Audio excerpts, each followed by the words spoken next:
Welcome to Man Does Tech, where I solve the problems you didn't even know you had. You start by ensuring prerequisites are ready: Visual Studio Code, the .NET SDK, and the C# extension. Open a terminal and run .NET List SDKs to verify the SDK. If it does not appear, install and restart your shell. Once done, pick or create a clean project folder so files stay organized. Then open that folder in VS Code. Make sure the C# extension activates and offers the Debug and Explorer view. This prepares you to scaffold the project immediately. Now you scaffold and configure. In the terminal, run .NET New Console and My App to create a simple starting point. Change the name to match your app. Open Program. CS and edit the code, update namespaces, and add packages with .NET Add Package name so dependencies integrate. Next, use the command palette to generate launch.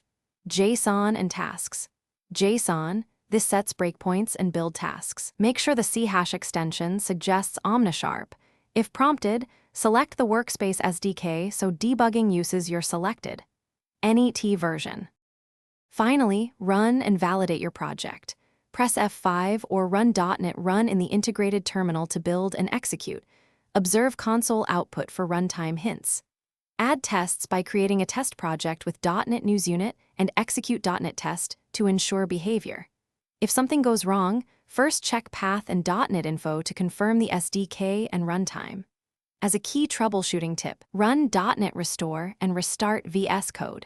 This resolves missing packages, Omnisharp reloads, and usually clears mysterious build errors.